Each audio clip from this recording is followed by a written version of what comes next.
So, మీరు శ్రీమద్ భాగవతము మొదటి స్కందము 3వ అధ్యాయము 21వ శ్లోకం నుంచి చర్చించుకుంటున్నాము.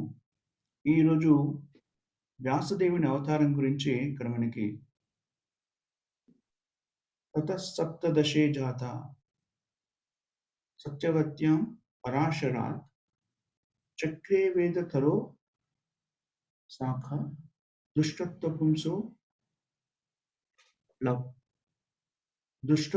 పుంసో అల్పమేధస. నిజానికి పరాశరముని సత్యవతికి భర్త కాదు. సత్యవతి వివాహానికన్నా ముందు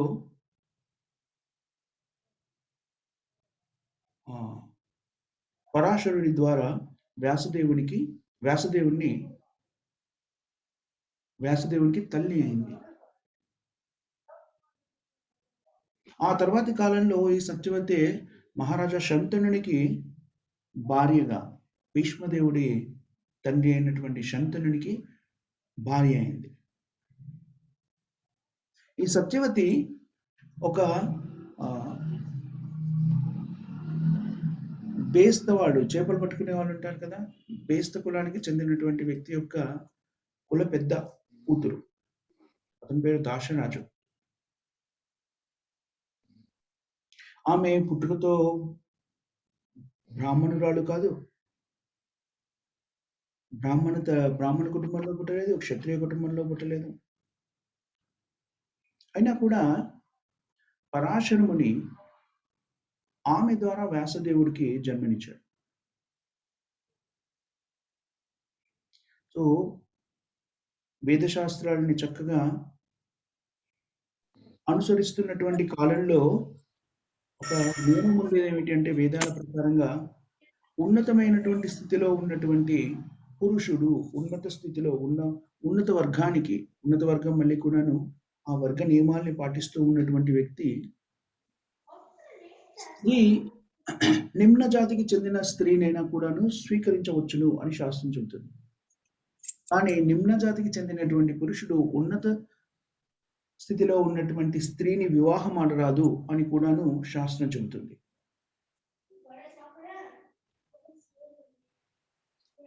చాణక్య పండితుడు ఒక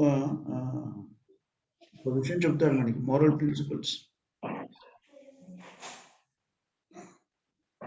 విషాదపి అమృతం గ్రాహ్యం. విషాదపి అమృతం గ్రాహ్యం అంటే అర్థం ఏమిటంటే, ఒక పెద్ద తొట్టిలో విషం ఉందనుకోండి, విషం నింపి ఉంది, అని దాని మధ్యలో ఒక చిన్న అమృత బిందువు, ఒక్క బిందువే అమృతము ఒక చిన్న పాత్రలో పెట్టి ఉంది. ఏమని చెప్తాడు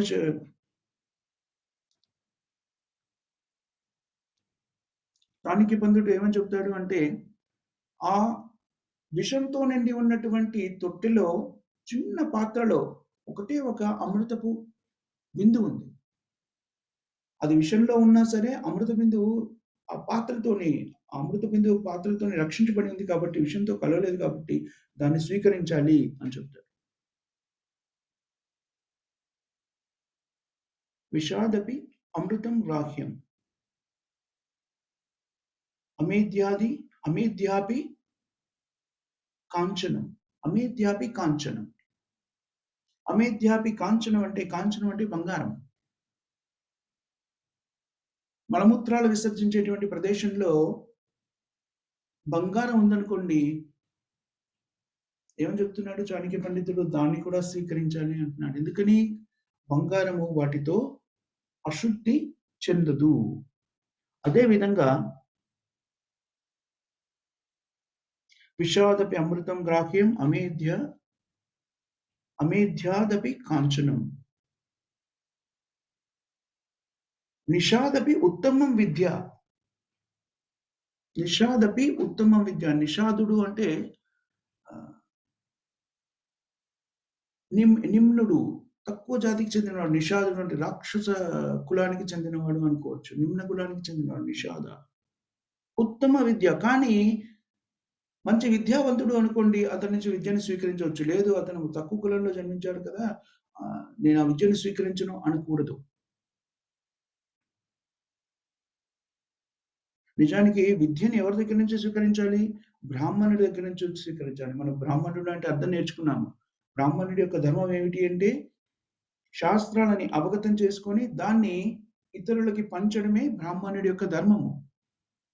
అంటే ఆహ్, ప్రీచింగ్ సమాచారాన్ని, భగవద్భక్తిని, భగవంతునికి వేదశాస్త్రాలకు సంబంధించిన పరిజ్ఞానాన్ని అందరికీ అందించే బాధ్యత బ్రాహ్మణుడిది. అంటే బ్రాహ్మణుడు చేసే కార్యక్రమం ఏంటంటే టీచింగ్.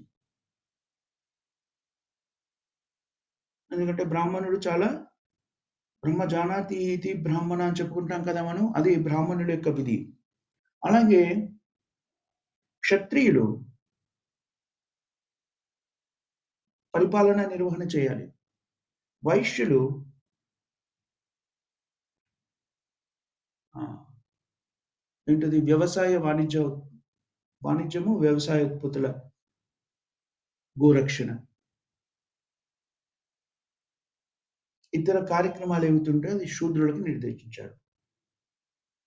అందుకని అంటే మనం విద్యని ఎక్కడి నుంచి స్వీకరించాలి? చాలా విజ్ఞానవంతుడైనటువంటి బ్రాహ్మణుడిని స్వీకరించాలి. కానీ ఏ వ్యక్తి అయినా తక్కువ కులంలో పుట్టి ఉండవచ్చు గాక. తక్కువ వర్ణంలో, జాతిలో పుట్టి ఉండొచ్చు గాక. కానీ అతనికి విద్య అనేది అలవడిందనుకోండి, జ్ఞాన సంపన్నుడనుకోండి, అలాంటి వ్యక్తి నుంచి ఎలాంటి సందేహం లేకుండా విద్యను స్వీకరించవచ్చును. అలా అనుకోకూడదు. ఓహ్! ఇతను తక్కువ కులంలో పుట్టారు కాబట్టి శాస్త్రం లేదు. అతను శాస్త్ర పారంగతుడయ్యాడనుకోండి, తప్పకుండా వాళ్ళ నుంచి విద్యను స్వీకరించొచ్చు. నిషాద్ అపి ఉత్తమ విద్య. స్త్రీ రత్నం దుష్కృలాదపి. స్త్రీ రత్నం. ఒకవేళ యువతి అన్ని అర్హతలను కలిగినటువంటి అందమైన స్త్రీ అనుకోండి. అన్ని అర్హతలను కలిగి ఉన్న స్త్రీ అనుకోండి. ఆమె తక్కువ కులంలో జన్మించినా కూడాను ఆ స్త్రీని అంగీకరించవచ్చును. స్వీకరించవచ్చును. ఇది శాస్త్రం యొక్క నిర్దేశము. సో, సత్యవతి ఒక బేస్తరాజు పుత్రిక. కానీ చాలా ఉన్నతమైనటువంటి అర్హతలు కలిగినటువంటి యువతి. ఆమె వివాహానికి ముందే వ్యాసదేవుడి యొక్క ఆవిర్భావం జరిగింది. ఆమె గర్భం నుంచే వ్యాసదేవుడు ఆవిర్భవించారు. సో, ఆహ్, వివాహానికి ముందు శిశువులకు జన్మనివ్వడము అనేటువంటిది అప్పటి సమాజంలో కూడా ఉంది. కానీ ఆ సమాజం ఎంత ఉన్నతమైన స్థితిలో ఉంది అంటే, ఎవరు పడితే వాళ్ళు ఆ స్థితిలోకి వచ్చేవాళ్ళు కాదు. ఒక ప్రత్యేకమైన కారణం చేత అలాంటి స్థితి అవసరమైతే ఆ స్థితిని కల్పించుకునేవాడు. చాలా ప్రత్యేకమైన స్థితి. సత్యవతి వ్యాసదేవునికి జన్మనివ్వడం అనేటువంటిది సామాన్యమైన విషయం కాదు. వ్యాసదేవుడు ఎవరు? స్వయంగా భగవంతుడి యొక్క ఇన్‌కార్నినేషన్ అవతారం. నారాయణుని యొక్క అవతారము వ్యాసదేవుడు. అతను ఎందుకు జన్మించాడు? కారణ జన్ముడు. ఒక ప్రత్యేకమైన కారణంతోనే ఆయన జన్మని స్వీకరించాడు. మనం నేర్చుకుంటాం. భగవంతుడు ఎప్పుడు అవతరించినా కూడాను ఒక ప్రత్యేకమైన కార్యక్రమాన్ని నిర్వర్తించడానికి ఆయన అవతరిస్తారు.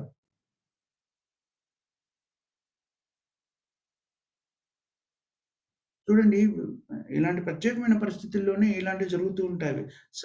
మాతా సత్యవతి వ్యాసదేవుడికి జన్మనిచ్చినా కూడాను తన కన్యత్వాన్ని ఆమె కన్యత్వం నశించుకోలేదు. పరాశరముని యొక్క ఆహ్, అనుజ్ఞతోని లేకపోతే ఆ వరంతోని ఆమె కన్యత్వానికి భంగం కలగకుండా ఉండింది. ఆ శక్తి ఆ కాలంలో వ్యక్తులకు ఉండేది. వాళ్ళ కన్యత్వం భంగం కలగకుండా గర్భాధారణ చేయించగల శక్తి అలాంటి వ్యక్తులకి ఉండేది. సో, అందుకనే ఆమె మళ్ళీ ఎవరితోని ఆకర్షించబడింది? శంతను మహారాజుతో కూడా ఆకర్షించబడింది. సత్యవతి మాతా సత్యవతిని చూసినప్పుడు శంతను కూడా చాలా ఆకర్షితుడయ్యాడు. అందుకనే అతను ఏమన్నాడు? తనను వివాహం చేసుకుంటాను అన్నాడు. కానీ శంతనుడు సత్యవతిని వివాహం చేసుకోవడానికి ముందే శంతనునికి ఒక పుత్రుడున్నాడు. అందుకని సత్యవతి యొక్క తండ్రి దాశరాజు ఈ వివాహానికి అడ్డు చెప్పాడు. ఏమన్నాడు? ఈ దాశరాజు ఏమన్నాడు? శంతనుతోని,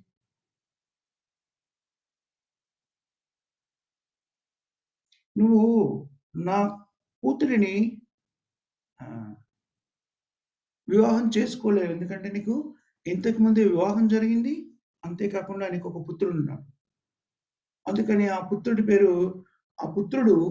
నీవు కాబోయే రాజు. అందుకని నేను నా కూతురిని నీకిచ్చి వివాహం చేయలేను" అంటాడు. శంతను మహారాజు కొంత నిరుత్సాహపడతారు. ఆవేదనకు గురవుతారు. కానీ శంతనుని యొక్క పుత్రుడు భీష్ముడు ఆ విషయాన్ని అర్థం చేసుకోగలుగుతాడు. మాతా సత్యవతిని వివాహంలో శంతనునికి ఇవ్వడానికి అతని తండ్రి ఒప్పుకోలేదు అన్న విషయం తెలిసి భీష్ముడు స్వయంగా దాశరాజు దగ్గరికి వెళ్తాడు. దాశరాజుని అడుగుతారు, "ఎందుకని మీరు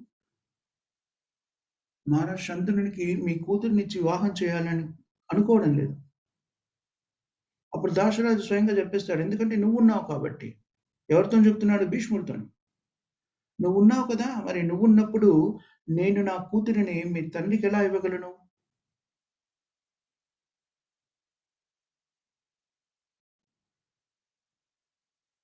అందుకని ఎందుకు దాశరాజు యొక్క ఆహ్, ఆశ ఏమిటి అంటే, తన కూతురికి పుట్టినటువంటి సంతానమే రాజ్యాన్ని పరిపాలించాలి అని. కానీ ఇక్కడ శంతను మహారాజుకి ఇంతకు ముందే ఒక పుత్రుడున్నాడు. అతను యువరాజుగా నియుక్తుడయ్యాడు.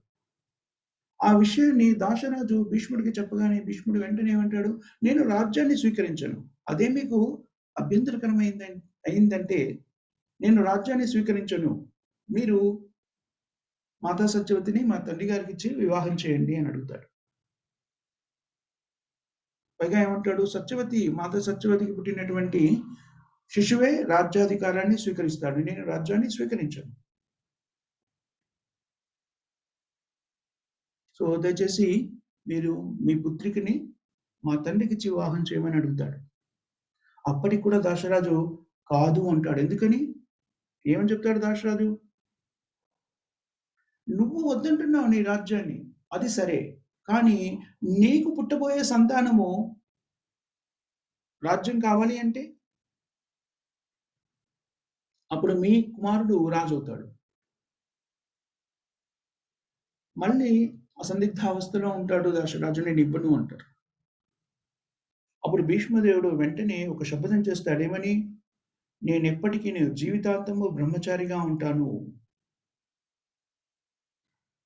అనేటువంటి శపథం చేసి దాశరాజుకి ప్రమాణం కూడా చేస్తాడేమని, "నేను ఈ శపథం చేస్తున్నాను. జీవితమంతా బ్రహ్మచారిగా ఉంటాను కాబట్టి, నాకింక వంశాభివృద్ధి ఇంకొక పుత్రుడు జన్మించడం అనేటువంటి అవకాశం లేదు కాబట్టి, నేనే స్వయంగా రాజ్యాన్ని స్వీకరించును అని మీకు చెప్తున్నాను కాబట్టి, ప్రతిజ్ఞ చేస్తున్నాను కాబట్టి, మీరు నిశ్చింతగా మాతా సత్యవతిని మా తండ్రి గారైనటువంటి శంతనునికిచ్చి వివాహం జరిపించవచ్చును.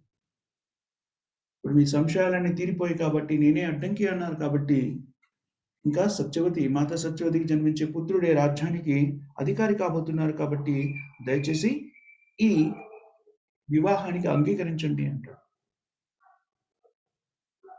అలా జరిగినప్పుడు శంతను మహారాజుకి ఈ విషయం తెలిసి చాలా ఆవేదనకు గురవుతాడు. అంతేకాకుండా ఏమర్థం చేసుకుంటాడు, నా పుత్రుడు చాలా గొప్ప వ్యక్తి.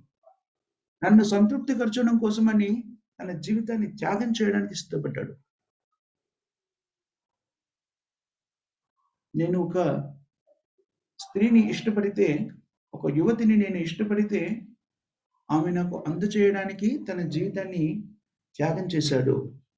అందుకని భీష్ముడికి శంతను మహారాజు ఒక వరం ఇస్తాడు. "నువ్వు చాలా గొప్పవాడివి, భీష్ముడివి.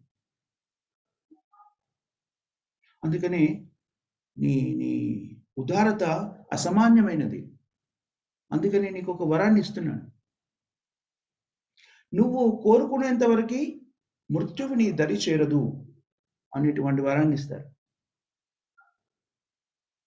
ఎప్పుడైతే నువ్వు మనస్సులో నిర్ణయించుకుంటావో, స్థిరంగా నిర్ణయించుకుంటావో, ఇప్పుడు నేను మరణించాలి అనుకుంటున్నాను అని నిర్ణయించుకునేంత వరకి నీ దరిదాపుల్లోకి కూడా మృత్యువు రాదు. నువ్వు ఇలాగే చాలా నైష్టిక బ్రహ్మచారిగా, నిష్ఠగా నీ జీవితాన్ని కొనసాగిస్తావు. సో, భీష్ముడు అలాగే బ్రహ్మచారిగా చాలా స్థిరమైన జీవితాన్ని గడిపాడు.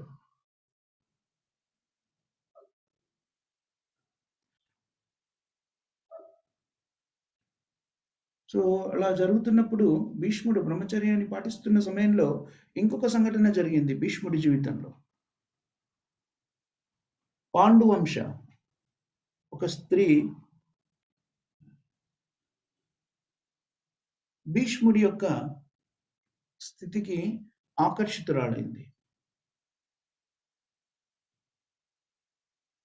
ఏమనుకుంది ఆ స్త్రీ ఏమనుకుందంటే, నేను భీష్ముడిని వివాహం ఆడగలను అనుకుంది.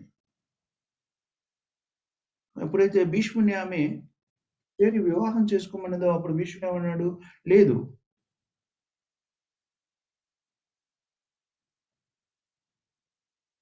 చాలా స్పష్టంగా ఏమని చెప్పింది అంటే, నేను మీ ముగ్గురిని ఈ రాజులందరితో యుద్ధం చేసి మిమ్మల్ని ఎందుకు జయించానంటే, నా సహోదరునికి వివాహం చేయడానికి మిమ్మల్ని నేను స్వీకరించున్నాను. నేను బ్రహ్మచారిని. నేనెవరిని పెళ్లి చేసుకోను. అంటే ఆ యువతి ఏమన్నది? నువ్వు నన్ను బంధింపి మమ్మల్నందరిని కూడా బంధించి తీసుకొచ్చావు. సో, నిజానికి మమ్మల్ని మీరు జయించారు. అందుకని శాస్త్ర ప్రకారంగా మీరు నన్ను పెళ్లి చేసుకోవాలి.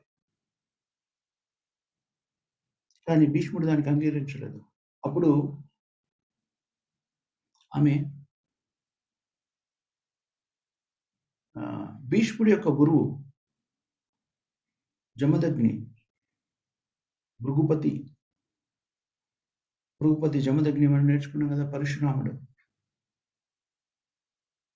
పరశురాముడి దగ్గరికెళ్ళి తన సమస్యని చెప్పింది. ఇతను నన్ను జయించి మా రాజ్యంలోంచి ఇతర రాజులందరినీ జయించి రాజ్యం నుంచి నన్ను బంధించి మరీ తీసుకొనొచ్చాడు. కానీ నన్ను పెళ్లి చేసుకోవడానికి నిరాకరిస్తున్నాడు. అప్పుడు జమదగ్ని భీష్ముడితో ఏమని చెప్తాడు? ఈ యువతిని నువ్వు పెళ్లి చేసుకోవాలని చెప్తాడు. కానీ భీష్మదేవుడు ఏమంటాడు? నేను మా తండ్రి గారికి ప్రతిజ్ఞ చేశాను. నేనెప్పుడు కూడా పెళ్లి చేసుకోనని. అందుకని నేను ఈ వివాహాన్ని చేసుకోలేను. అప్పుడు జమదగ్ని అంటాడు, ఈ యువతిని గాని నువ్వు పెళ్లి చేసుకోకపోతే నీ అంతగా నువ్వు పెళ్లి చేసుకోకపోతే నేను బలవంతంగా పెళ్లి చేసుకునేలా చేస్తాను. అనడంతోని వాళ్ళిద్దరి మధ్య ఒక యుద్ధం జరుగుతుంది. భీష్మదేవునికి అతని ఆధ్యాత్మిక గురువైనటువంటి భృగుపతి, జమదగ్ని, పరశురాముడికి మధ్య యుద్ధం జరుగుతుంది. సో, ఇక్కడ పరశురాముడు భీష్ముడి చేతిలో పరాస్తుడవుతాడు. సో, పరశురాముడు భీష్ముడికి చెప్తాడు, అలాగే నువ్వు విజయాన్ని కూడా సాధించావు కాబట్టి నువ్వు నీ ఇష్ట ప్రకారమే బ్రహ్మచారిగా జీవించమని చెప్తాడు. ఇది సమాజం యొక్క ధర్మము. ఏమిటది? ఒక ప్రతిజ్ఞ చేశామనుకోండి, దాన్ని నిలబెట్టుకోవడం అనేటువంటిది ఉత్తమ వ్యక్తుల యొక్క ధర్మము. స్త్రీ గాని, పురుషుడు కానీ ఎప్పుడైనా కూడాను ఒక వాక్యాన్ని, ఒక మాటని చెప్పారు అంటే దాన్ని స్థిరంగా ఉండగలగడము. కలియుగంలో అన్ని రకాల అనర్థాలు ఉన్నప్పటికిని కాస్తో కూస్తో ఇంకా కూడా ఉంది. 4 పాదాలలో ఒక పాదము అని చెప్తారే ధర్మము 4 పాదాలు నడవడంలో ఒక పాదం ఏమిటి అంటే సత్యవాక్కు. కానీ వ్యక్తులు వాటిని మనం అనుకుంటామే కలియుగాంతంలో ఇలా జరుగుతుందట, తినడానికి ఆహారం ఉండదట, వాళ్ళ వయస్సు తగ్గిపోతుంది. ఇవన్నీ ఎందుకు జరుగుతున్నాయి అంటే మనం ధర్మాన్ని ఆచరించకపోవడం మూలంగా. వ్యక్తులు ధర్మాన్ని సక్రమంగా పాటిస్తే ఇలాంటి దుస్థితి రాదు. సో, ఎవరైనా కూడాను ఒక అసత్యం ఆడకుండా ఉండడం అనేది చాలా సులభతరమైన విషయం. కానీ ప్రతి చిన్న విషయంలో మన దైనందిన జీవితంలో చూస్తుంటాము. వ్యక్తులు అలా అలవోకగా అబద్ధాలు చెప్పేస్తూ ఉంటారు. మన వ్యక్తిత్వం పూర్తిగా చిన్నాభిన్నం అయిపోతుంది అలా చేస్తే. ఆలోచించండి, మీతో ఒక వ్యక్తి అబద్ధం చెప్పారనుకోండి, ఎలాంటి కన్‌ఫ్యూజన్ ఉంటుంది. తర్వాత ఆ వ్యక్తిని మీరు నమ్మాలా? నమ్మకూడదో తెలీదు. ఇప్పుడు చెప్తున్న వ్యక్తి నిజమా? అబద్ధమా? తెలియనప్పుడు ఆ సంభాషణలో అర్థమే ఉండదు. నేను చాలా మందిని చూసాను. చాలా చాలా చిన్న విషయాల్లో అబద్ధాలు చెప్పేస్తుంటారు. ఎలాంటి అవసరం లేని విషయంలో కూడా అబద్ధం చెప్తుంటారు. సో, అసత్యం పలకకుండా ఉండడం అనేటువంటిది చాలా ముఖ్యమైనటువంటి వ్యక్తులలో ఉండవలసినటువంటి ముఖ్యమైనటువంటి నియమము. ఎవరైనా సరే బ్రాహ్మణులు, క్షత్రియులు, వైశ్యులు వీళ్ళు ఎవరైనా సరే ఒక మాట మాట్లాడారు అంటే దాన్ని అసత్యం ఉండకూడదు. ఆ పలుకులో సత్యం ఉండాలి. అలాంటి స్థితిలో ఉన్నప్పుడు సమాజం చాలా ఉన్నతమైన స్థితిలో ఉంటుంది. వ్యక్తులు అలాగా జీవించినప్పుడు సమాజము అంటే వ్యక్తులతో కూడిన సముదాయమే కాబట్టి వ్యక్తులు సరిగ్గా జీవించినప్పుడు సమాజం చాలా ఉన్నతమైన స్థితిలో ఉంటుంది. అందుకని సత్యవతి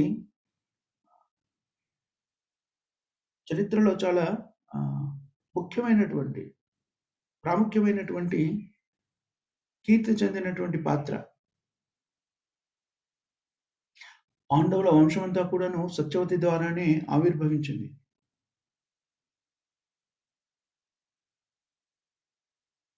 ఇక్కడేం చెప్తున్నాడు? తథా సప్తదశే జాత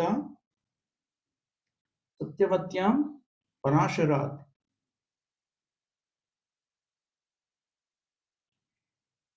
పరాశరముని వీర్యం ద్వారా సత్యవతి గర్భంలో సత్యవతాం చక్రే వేద ధరో శాఖ.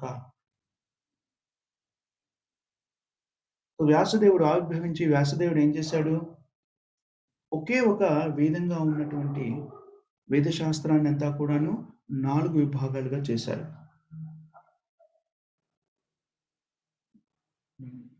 విభజించడాన్ని వ్యాసము అని కూడా అంటారు సంస్కృతంలో. అందుకని ఆహ్, అతనికి వేదవ్యాస అనే పేరొచ్చింది. వేదాలను విభజించినవాడు అని. తద్వారా వేద జ్ఞానాన్ని ఆయన ఇంకా అభివృద్ధి చేశారు. ఇంతకుముందు ఆయన దాన్ని 4గా విభజించకముందు అథర్వ వేద అని ఒకటే వేదం ఉండేది. ఈ అథర్వ వేదాన్ని ఆహ్, ఆచార వ్యవహారాలుగా ఒక పద్ధతిగా, ఒక ఆచారంగా దాన్ని నేర్చుకునేవాళ్ళు. ఎలాగా? ఆధ్యాత్మిక గురు ద్వారా వినడం ద్వారా, శృతి వినడం ద్వారా ఆ జ్ఞానాన్ని సంపాదించుకునేవాడు. ఇతరత్రా గ్రంథాలు, పుస్తకాలు ఇంకేమీ లభ్యమయ్యేవి కావు. అదొక్కటే ఉండేది అధర్వణ వేద. అందుకనే ఆ వేదాన్ని కూడాను వినడం ద్వారా నేర్చుకునేవాళ్ళు కాబట్టి వేదాన్ని శృతి అన్నారు. శృతి అంటే వినడము. ఆధ్యాత్మిక గురువు ఆ వేద మంత్రాలని పఠించి వినిపించేవారు. శిష్యులు దాన్ని వినేవాళ్ళు. ఎలాగంటే మనం హరే కృష్ణ మహామంత్రాన్ని చదువుకోండి. హరే కృష్ణ, హరే కృష్ణ, కృష్ణ కృష్ణ హరే హరే, హరే రామ, రామ రామ హరే హరే. ఇలా చదివినప్పుడు ఇలా మంత్రాలన్నిటి కూడా వేద మంత్రాలన్నీ కూడా చదివినప్పుడు శిష్యులు విని నేర్చుకునేవారు. ఆ సమయంలో ఎలా ఉండేది అంటే వినడంతో శిష్యులు కూడా దాన్ని ఏకసంతాగ్రహాలు ఒకసారి విన్నారంటే దాన్ని గుర్తుపెట్టుకునేటువంటి శక్తి వాళ్ళకు ఉండేది. అప్పుడు ఇలాగా పుస్తకాలు దాంట్లో రాసుకోవడము ఇలాంటివి ఉండేది కాదు. ఎందుకంటే అప్పుడు ఏకసంతాగ్రహ ఒక్కసారి విన్నారంటే జ్ఞాపక శక్తి ఎంత శుద్ధంగా ఉండేది అంటే ఒక్కసారి విన్నారంటే అది మర్చిపోయేవాళ్ళు కాదు. ఒక్కసారి గురువు యొక్క పెదాల నుంచి ఆ శబ్దాలు విన్నారు అంటే, మంత్రాలు విన్నారు అంటే అలా వాళ్ళ హృదయంలో స్థిరపడిపోయి అలా గుర్తుండిపోయేవి.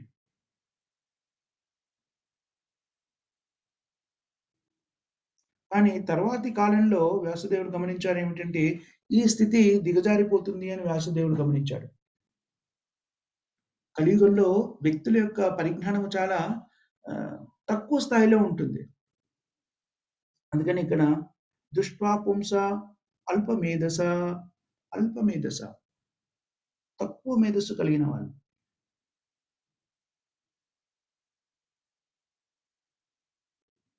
ఇది మనము మానసిక శాస్త్ర ప్రకారంగా కూడా చూస్తేనే మనం గమనిస్తాము. మనం మన మన ఏంటి ఇతర ఏంటంటే జీవశాస్త్రం ప్రకారంగా కూడా చూస్తేను మన మెదడులో ఉండేటువంటి భాగము, జ్ఞానాన్ని గుర్తించుకునే శక్తి ఉన్నటువంటి భాగము కుదించుకుపోవడాన్ని మనకి జీవశాస్త్రంలో కూడా చెబుతారు. పూర్వకాలంలో వ్యక్తులలో ఆ స్థలం చాలా పెద్దగా ఉండేదట. గుర్తుంచుకోవడానికి అవసరమైనటువంటి స్థలము మెదడులో ఎక్కువగా ఉండేది. తద్వారా వాళ్ళు జ్ఞానాన్ని అలా గ్రహించగలిగేవారు. బుద్ధి కుశలత కలిగి ఉండేవారు.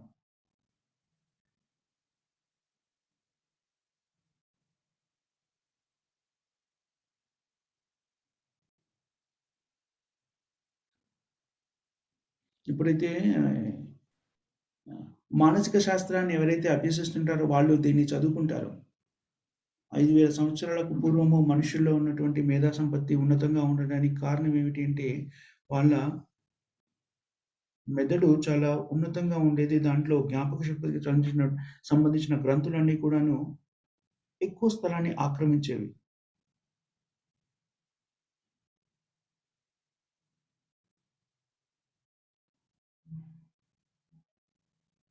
ఎవరు డాక్టర్ ఉర్కాట్ అనేటువంటి శాస్త్రవేత్త. డాక్టర్ ఉర్కాట్ అని ఒకతనున్నాడు.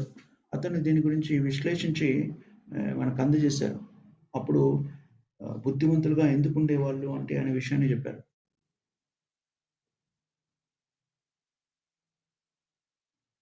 ఇంకా విశ్లేషించి ఏమని చెప్పారంటే స్త్రీలలో ఆ బ్రెయిన్ ఆ బుర్ర ఏదైతే ఉంటుందో 36 అంశుల కన్నా ఎక్కువ ఉండదు. కానీ పురుషులలో 64 అంశులుంటుంది అనేటువంటి విషయాన్ని కూడా ఆయన తన పరిశోధన ద్వారా నిరూపించాడు. అదే వేదశాస్త్రాలు కూడా ఎందుకు చెప్తారు స్త్రీలు, శూద్రులు, అల్పమేధస అంటారు అంటే ఈ స్ట్రక్చర్ ఈ విధానంలో ఉండే మార్పుని గమనించి వాళ్ళు చెప్పారు. ఇది ఆధునిక విజ్ఞానం. ఇది వేదశాస్త్రాల్లో చెప్పింది కాదు. వేదశాస్త్రంలో ఒక స్టేట్మెంట్ ఇచ్చారు. పురుషులు, స్త్రీలు అల్పమేధస అంటే తక్కువ జ్ఞానాన్ని కలిగి ఉన్నటువంటి వాళ్ళు అని చెప్పారు. కానీ అది ఎందుకు అనేటువంటిది ఆధునిక విజ్ఞాన శాస్త్రము దాన్ని పరిశోధించి మరీ చెప్పింది. ఉర్ఖర్ట్ అనేటువంటి శాస్త్రవేత్త.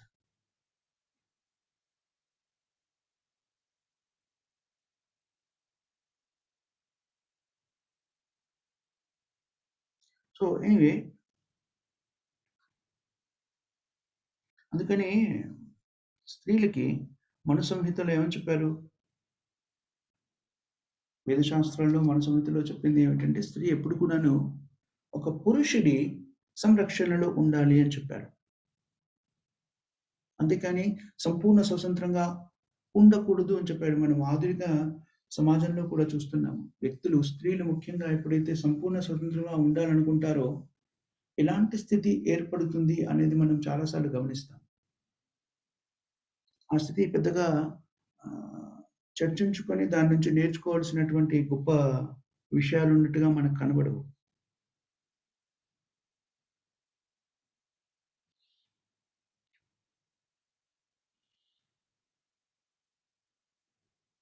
ఎప్పుడైతే స్త్రీ బుద్ధిమంతుడైనటువంటి వ్యక్తిని భర్తగా పొందుతుందో, ఆ వ్యక్తితో జీవితాన్ని కొనసాగించినప్పుడు జీవిత లక్ష్యాన్ని చేరుకోగలుగుతుంది. అందుకని స్త్రీ శరీరంలో ఉన్న జీవాత్మకి ఏమని చెప్పారు? శిశువుగా ఉన్నప్పుడు తండ్రి రక్షణలో, వివాహం తర్వాత భర్త రక్షణలో, తర్వాత భర్త సన్యాసాశ్రమాన్ని స్వీకరించిన, వానప్రస్థ ఆశ్రమాన్ని స్వీకరించిన, లేకపోతే మరణించినా కూడాను అప్పుడేం చేయాలి? పుత్రుడి సంరక్షణలో ఉండాలి.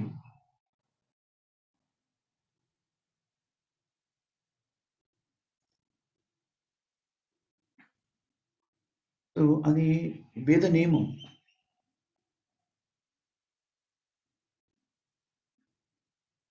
వివాహం అయ్యేంత వరకు స్త్రీ తండ్రి సంరక్షణలో ఉండడం అనేటువంటిది తల్లిదండ్రుల సమక్షంలో ఉండడం చాలా ముఖ్యమైన విషయం. తల్లిదండ్రులు కూడాను యుక్త వయసు వచ్చిన తర్వాత స్త్రీకి సరియైన అర్హత కలిగిన వ్యక్తితో వివాహాన్ని జరిపించడం కూడా తల్లిదండ్రుల యొక్క బాధ్యత. ఎప్పుడైతే యువతి వివాహం జరుగుతుందో ఆ తర్వాత తల్లిదండ్రుల బాధ్యత సమస్య పోతుంది. అక్కడి నుంచి భర్త బాధ్యతని స్వీకరిస్తాడు.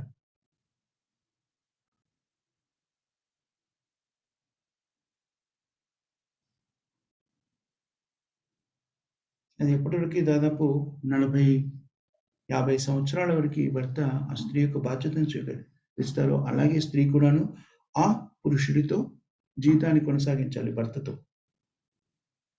ఎప్పుడైతే వాళ్ళకు జన్మించినటువంటి శిశువులు, పుత్రులు ఎప్పుడైతే పెరిగి పెద్దవారవుతారో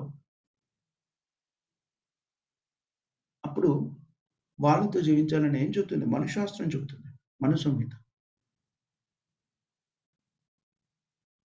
నా స్త్రీ స్వతంత్రం అర్హతి అని మనుశాస్త్రం చెబుతుంది. స్త్రీకి సంపూర్ణమైనటువంటి స్వతంత్రం ఇస్తే ఏం జరుగుతుంది అనేటువంటిది మనము ఆధునిక నాగరిక సమాజం అని చెప్పుకుంటున్న దాంట్లో జరుగుతున్నది చూస్తున్నాం. శాస్త్రాన్ని మనము స్వీకరించి దాని ప్రకారంగా జీవితాన్ని కొనసాగించినప్పుడు మనకు సమస్యలుగా కనబడుతున్నవి సమస్యాత్మకమైనటువంటి ఎన్నో విషయాల నుంచి ఎక్కువ కష్టపడకుండానే, అనవసరమైన శ్రమ పెట్టకుండానే మనము రక్షించబడతాం. ఎందుకనంటే మానవ జీవితము ఎందుకు నిర్దేశించబడింది? మానవ జీవిత లక్ష్యం ఏమిటి అంటే మన స్థితిని నేను శరీరం కాదు ఆత్మ అనే విషయాన్ని తెలుసుకొని భగవద్భక్తిలో స్థిరపడడానికి మానవ జీవితం ఇవ్వబడింది. అందుకు అనుకూలంగా ఏది ఉంటే దాన్ని స్వీకరించాలి.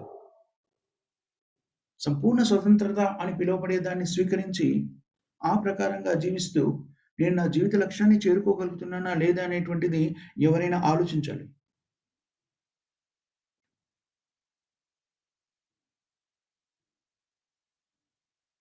స్త్రీ ఎప్పుడు కూడాను తండ్రి, భర్త, పుత్రుడి సంరక్షణలో ఉండడము చాలా క్షేమకరమైనటువంటి విషయము. ఆ స్థితిలో ఉన్నప్పుడు స్త్రీలు సంపూర్ణమైనటువంటి ఆనందాన్ని అనుభవిస్తారు. వాళ్ళ రక్షణలో ఉండడము అంటే ఆధీనంలో ఉండడం కాదు. స్త్రీకి వేదశాస్త్రాలు సంపూర్ణమైనటువంటి అధికారాన్ని ఇచ్చాయి. అందుకని మనము స్త్రీలను ఎలా గౌరవిస్తాము? తల్లిగా గౌరవిస్తాము. పుత్రికగా కానీ, తల్లిగా కానీ, భార్యగా కానీ ఎంతో గౌరవాన్ని పొందుతుంది స్త్రీ.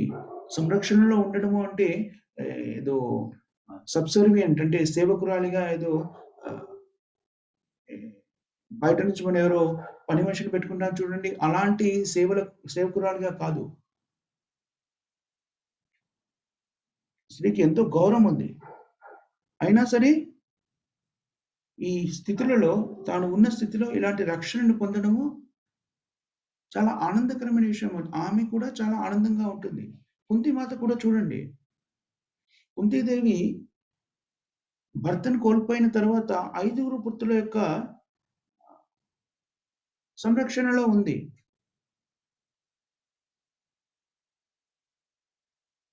కుంతి కూడా నిజానికి తన వివాహానికి ముందు ఒక పుత్రునికి జన్మనిచ్చింది.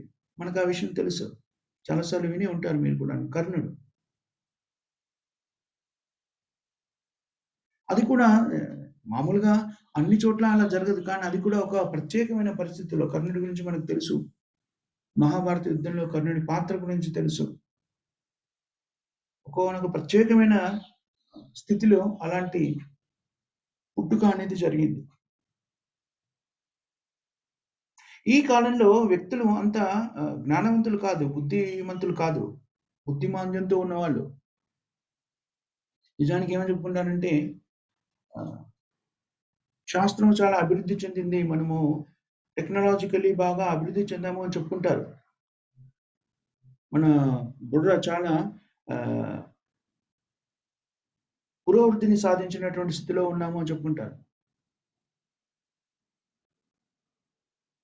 డార్విన్ థియరీ ప్రకారం మనకి ఇంతకుముందు పశు జ్ఞానం ఉండేది. దాని తర్వాత పరిణతి చెందిన తర్వాత మనము ఈ పరిజ్ఞానాన్ని సంతరించుకున్నాము. అలాగా మన బుర్ర అలా ఎదిగింది. ఎదిగినప్పుడే జీవ పరిమాణ సిద్ధాంతంలో డార్విన్ చెప్తుంటాడు. దాన్ని ఇక్కడ వేద శాస్త్రాలు ఖండిస్తాయి. నిజానికి ఇప్పుడు మనమున్న స్థితి ఎలా ఉంటుంది అంటే, వేద శాస్త్రాల్ని దూరంగా పెట్టేసి, వాటి పరిజ్ఞానాన్ని మన జీవితంలోకి అన్వయించుకోకుండా నిజానికి మనం దిగజారిపోయాం. బుద్ధిశీలులం కాదు, బుద్ధి మాంద్యులమయ్యాము. ఇంతకుముందు మన వ్యక్తుల యొక్క బుర్ర చాలా షార్ప్‌గా ఉండేది. అదే కదా!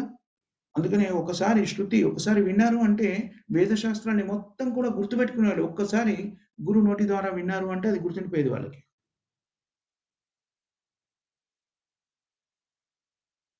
లేకపోతే ఇక్కడికి ఇలా ఎందుకు చెప్తారు? దృష్టా పుంసో అల్పమేధస, అల్పమేధస అనే పదానికి వ్యతిరేక పదం ఏంటంటే సుమేధస. అల్ప అంటే కొంచెం. సుమేధ సు అంటే ఉన్నతమైనది. సో, సుమేధస. ఇక్కడ మనమందరం కూడాను ఏమని చెప్పబడింది కలియుగంలో అల్పమేధస.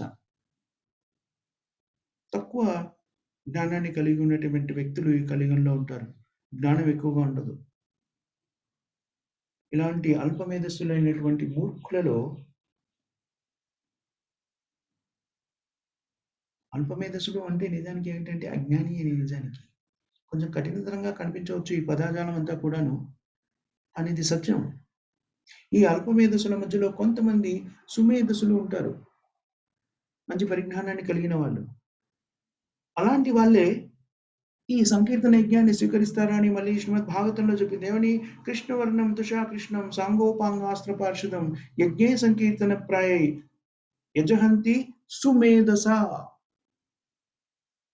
శ్రీమద్ భాగవతము 11వ ఖండము 5వ అధ్యాయం 32వ శ్లోకం ఇది. శ్రీ చైతన్య మహాప్రభు యొక్క అవతారం గురించి చెప్పినప్పుడు చెప్పారు. కృష్ణవర్ణం తుషాకృష్ణం సాంగోపాంగాస్త్ర పార్షదం యజ్ఞే సంకీర్తన ప్రాజహై యజహంతి సుమేధస. సుమేధస బుద్ధి కలిగిన వాళ్ళు, ఈ అల్ప బుద్ధుల్లో కాస్త కొంచెం ఉత్తమమైనటువంటి స్థితిని కలిగిన వ్యక్తులు ఈ హరినామ సంకీర్తనాన్ని స్వీకరిస్తారు అని చెప్తున్నారు.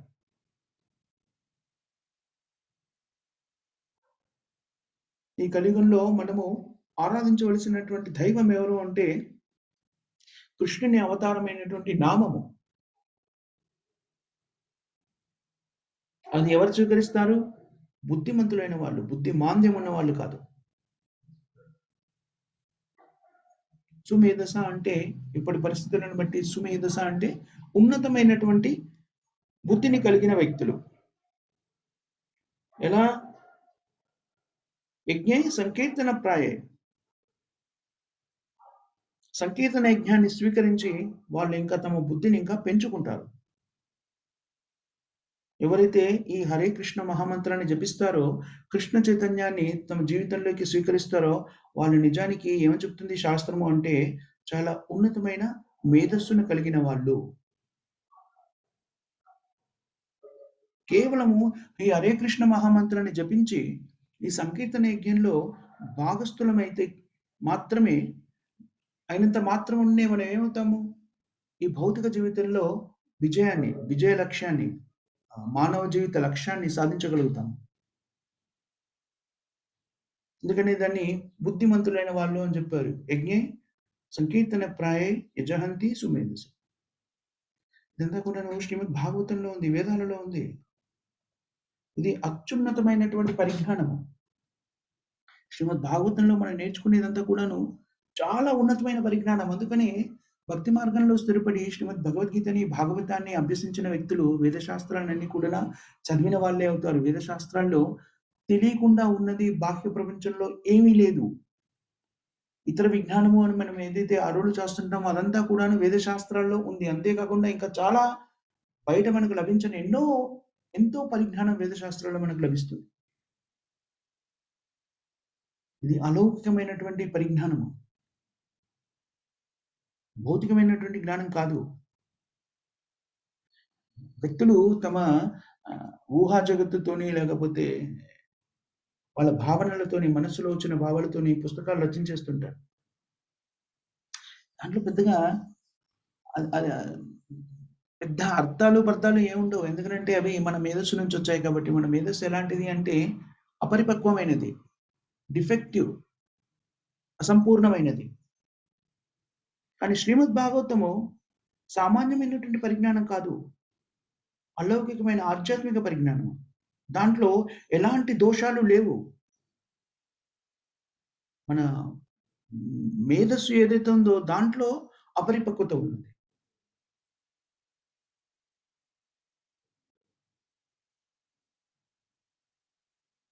కానీ అపరిపక్వమైన దాన్ని కూడాను సంపూర్ణత్వాన్ని ఎప్పుడు సిద్ధించుకోగలుగుతాము అంటే, మనం వేద శాస్త్రాన్ని శ్రీమద్ భగవద్గీత, భాగవతం ద్వారా మనము జ్ఞానాన్ని స్వీకరించినప్పుడు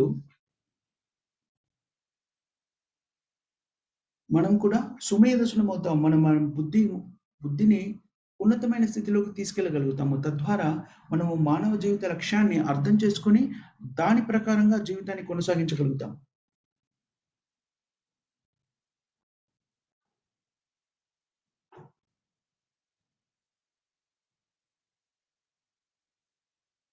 సో, మనం స్వీకరించవలసింది ఏంటి అంటే, ఈ హరే కృష్ణ మహామంత్రాన్ని జపించడము అనేటువంటిది మన జీవితంలోకి స్వాగతించి, దాన్ని జీవితంలోకి అన్వయించుకొని, కృష్ణ చైతన్య మార్గం ప్రకారంగా జీవితాన్ని కొనసాగించినప్పుడు, మన జీవిత లక్ష్యాన్ని చేరుకోగలుగుతాము. వాళ్ళని మాత్రం ఏమని చెప్పారు? అలా స్వీకరించే వాళ్ళని ఏమని చెప్పారు అంటే, సుమేధస, బుద్ధిమతులైన వాళ్ళు. కలియుగంలో అందరూ కూడాను అల్పబుద్ధులు. అలాంటి అల్పబుద్ధుల్లో కాస్త బుద్ధిమంతులైన వాళ్ళు దీన్ని స్వీకరిస్తారు. దాన్ని స్వీకరించినప్పుడు ఏమవుతుంది? వాళ్ళ బుద్ధి ఇంకా కూడాను పరిణతి చెంది వికసిస్తుంది. తద్వారా మనం సత్యాన్ని స్పష్టంగా తెలుసుకోగలుగుతాం. అందుకని వేదశాస్త్రంలో చెప్పింది మనకి ఎందుకు, ఎలా అని అన్నీ వివరించి ఉండకపోవచ్చు వేదశాస్త్రాలు కొన్ని మార్లు. కానీ వేదశాస్త్రాల్లో చెప్పిందంతా కూడాను సత్యము. ఆ విశ్వాసంతో మనం దాన్ని స్వీకరించామనుకోండి, కొన్నిసార్లు మనకి మన మందబుద్ధి మూలంగా దాంట్లో చెప్పింది సత్యం ఎలాగో ఒక్కొక్కసారి అర్థం కాదు. కానీ విశ్వాసంతోని దాన్ని స్వీకరించినప్పుడు మెల్లిమెల్లిగా అది మనకి అవగతమవుతుంది. సో, వేదశాస్త్రాల్లో చెప్పబడినటువంటి సంకీర్తన యజ్ఞం ఏదైతే ఉందో, దాన్ని కలియుగంలో నిర్దేశించినటువంటి ఏకైక కార్యక్రమం ఏంటంటే సంకీర్తన యజ్ఞం. ఆ యజ్ఞాన్ని స్వీకరించాలి. అది ఎవరు మనకి నిర్దేశించారు?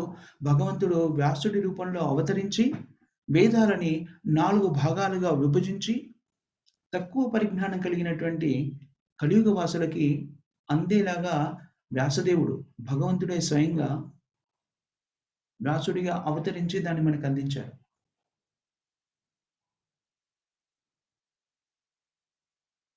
ఎప్పుడైతే మనం దాన్ని స్వీకరిస్తామో, నిజంగా మన జీవితాన్ని పరిపూర్ణం చేసుకోగలుగుతాము. అందుకని ఎప్పుడు కూడాను మనకి ముందు కావాల్సింది ఏమిటి అంటే, ప్రశ్నలు, తద్వారా జ్ఞానాన్ని సంపాదించడము తప్పు కాదు. కానీ మనకి ప్రాథమికంగా వేదాల మీద విశ్వాసం ఉండాలి. వేదాలు ఎక్కడి నుంచి వస్తున్నాయంటే భగవంతుడైన కృష్ణుడి నుంచి వస్తున్నాయి. ఆ విశ్వాసం మనకి ఏర్పడాలి అంటే ముందు భగవంతుడైన కృష్ణుడి మీద మనకి విశ్వాసం ఉండాలి. కృష్ణుడే భగవంతుడు అనేటువంటి ప్రాథమికమైనటువంటి విశ్వాసము. శ్రీల ప్రభుపాదుల వారు భగవద్గీత ఉపోద్ఘాతం రాసినప్పుడు చెప్తారు. భగవద్గీత చదవడానికి కావలసినటువంటి ప్రాథమిక అర్హత గురించి ఆయన చర్చిస్తూ ఒక మాట చెప్తారు. ఎవరైనా సరే భగవద్గీతను అర్థం చేసుకోవాలి అనుకుంటే, మీరు భక్తులు అయ్యుండొచ్చు, కాకపోయిండొచ్చు. ఇప్పుడు మీరు భగవద్గీతను చదవాలి అనుకుంటే దానికి ఉన్నటువంటి ప్రాథమికమైన అర్హత ఏమిటి అంటే, భగవద్గీతని బోధిస్తున్నటువంటి శ్రీకృష్ణుడు భగవంతుడు అనే విషయాన్ని మీరు అంగీకరించాలి. మీకు విశ్వాసం లేకపోతే కూడాను, మీరు భక్తులు కాకపోతే కూడాను, ఈ శాస్త్రాన్ని, భగవత్ శాస్త్రాన్ని, భగవద్గీతను అర్థం చేసుకోవాలంటే ఆ విషయాన్ని అట్లీస్ట్ థియరిటికల్లీ, సైద్ధాంతిక పరంగా అయినా కూడా దాన్ని మీరు అంగీకరించినట్టయితే భగవద్గీతలో ఏం చెప్తున్నారో అర్థమవుతుంది. దానికి శ్రీల ప్రభుపాదుల వారు ఒక మంచి ఉదాహరణ ఇస్తారు. మనం ఏదైనా ఒక క్లాస్‌కి వెళ్ళామనుకోండి, భౌతికమైనటువంటి తరగతి కళాశాలకి గాని, పాఠశాలకు గాని వెళ్ళామనుకోండి, క్లాస్ లోపలికి వెళ్ళి అక్కడ అధ్యాపకుడు చెప్తున్నది అతనికి ఈ శాస్త్రం మీద ఏ సబ్జెక్ట్ అయినా చెప్తుండొచ్చు. దాని మీద పరిజ్ఞానమే లేదు. నాకే ఎక్కువగా తెలుసు అనేటువంటి అహంకార భావంతో కూర్చొని ఉంటే క్లాస్‌లో ఆయన చెప్పే ఒక్క ముక్క కూడా మన బుర్రలోకి వెళ్ళదు. ఎందుకంటే మనం అహంకారం అనే అడ్డుగోడని అప్పటికే కట్టేసుకున్నాం. నాకే ఎక్కువ తెలుసు అతనికన్నా అనేటువంటి భావనతో ఉన్నాం కాబట్టి. అదే విధంగా ఎప్పుడైతే మనము భగవంతుడైన శ్రీకృష్ణుని భగవంతునిగా అంగీకరించకపోతే భగవద్గీతలో ఏ విషయం కూడా మనకి అర్థం కాదు. అందుకనే విశ్వాసంతోని భగవంతుని శ్రీకృష్ణుని భగవంతునిగా స్వీకరించి భగవద్గీతని, భాగవతాన్ని అధ్యయనం చేసినప్పుడు మనకి విషయము స్పష్టంగా అవగతమవుతూ ఉంటది. ఆ స్పష్టత కూడా రావాలి అంటే మన బ్రెయిన్, బుర్రలో కొన్ని మార్పులు జరగాలి. ఆ మార్పులు ఎలా సంభవిస్తాయి అంటే చాలా కష్టతరమైన విషయము. బుర్రను బద్దలు కొట్టి దాన్ని విశ్లేషించి మన కళ్ళకు కనబడేలా చూపించలేము. దాన్ని విశ్వాసంతో స్వీకరించాలి. ఎలాగంటే అది ఎలా జరుగుతుంది బుర్రలో మార్పు అంటే మనం హరే కృష్ణ మహామంత్రాన్ని జపించినప్పుడు ఆ మార్పు సంభవిస్తుంది. అది చాలా క్లిష్టమైన విషయం చెప్పడం. ఎందుకంటే ప్రాక్టికల్‌గా చూడటం ఒకటే మనం చేయగలం. అలా చేసిన వాళ్ళలో వచ్చిన మార్పును మనం చూడొచ్చు. శ్రీల ప్రభుపాదుల వారు చాలా అల్పమేధసులైనటువంటి అల్పమేధసులు, చండాలులు, శూద్రులు కూడా కాదు. అంతకన్నా చాలా నీచమైన దిగజారిపోయిన స్థితిలో ఉన్నటువంటి సమాజంలోకి, పాశ్చాత్య సమాజంలోకి ప్రవేశించి భగవద్గీతని, భాగవతాన్ని బోధించడం ద్వారా, ఈ వేద శాస్త్రాన్ని వాళ్ళకివ్వడం ద్వారా వాళ్ళు శుద్ధ వైష్ణవులుగా మారిన విషయము మనం ఇప్పటికి కూడా చూస్తుంటాము. హరే కృష్ణ దేవాలయాల్లోకి వెళ్ళినప్పుడు ఇప్పుడు మనకి పాశ్చాత్య దేశాల నుంచి వచ్చిన భక్తులు కనిపిస్తూ ఉంటారు మనకి. మనకి తెలుసు వాళ్ళ జీవన విధానం ఎలా ఉంటుంది అనేటువంటిది కొంతనైనా పరిజ్ఞానం ఉంటే, చారిత్రక పరిజ్ఞానం కొంతనైనా ఉంటే మనం ఈజీగా తెలుసుకోవచ్చు దాన్ని ఇప్పుడు. వాళ్ళ జీవన విధానాన్ని గురించి ఆలోచిస్తే శూద్రులు చాలా ఉన్నతమైన స్థితిలో ఉంటారు. వాళ్ళకన్నా చాలా చాలా చాలా దిగజారిపోయిన స్థితులు, చండాలుడు.